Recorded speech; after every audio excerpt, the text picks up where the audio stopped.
everyone, this is Nicola here from the Mental Illness in the Family blog.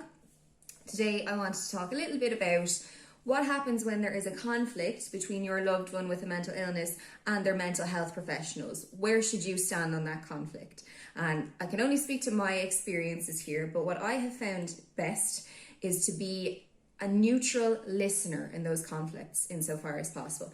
Now that might feel a little bit counterintuitive, but let me speak a little bit about my experiences and it might explain more what I mean. So there have been times in the past where, particularly with meds, my brother would have an issue with the advice of mental health professionals. So let's say, for example, in the past, his psychiatrist might have changed his dosage or put him onto a new medication, and his instant reaction might have been, no, that's not right, I'm not going to take it. And then my instant reaction to that might be panic, because I'd be worried that my brother might be in danger if he goes off medication completely, because I've seen his symptoms unmedicated. So I might then say, no, that psychiatrist knows best. If he says you have to take those meds, you have to take them. And that's not actually very helpful at all, because what it does is it makes my brother think and feel like the family and the mental health professionals are on one team, he's on another team, we're all fighting against him. That's not very conducive to him engaging in a treatment that might actually help him.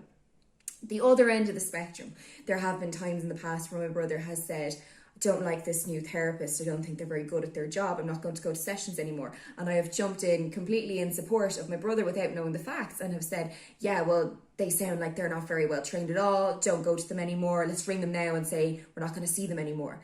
That's not very helpful either, because my brother might have been going through a very natural process of questioning somebody that he's establishing a therapeutic relationship with. It might have worked itself out eventually in the end, but I put a definite opinion in which swayed his choice, and that wasn't fair of me to do. So what do I do now when my brother has an issue with a mental health care provider?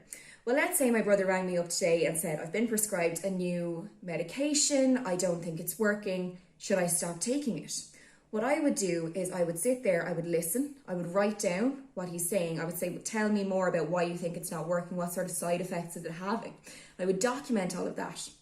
Then I would ask my brother, well, what will we do with this information? Do you want to, A, continue taking this medication as prescribed for another 2 weeks, and then when we go back for your regular appointment, we can present this information. If you want, I can come along with you and help you to do that.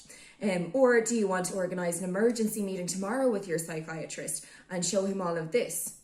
And actually 9 times out of 10, given time, my brother will then say, no, do you know what, those issues sorted themselves out, or they balance themselves out.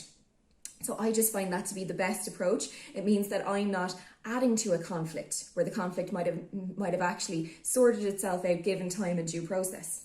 Now, little disclaimer for this.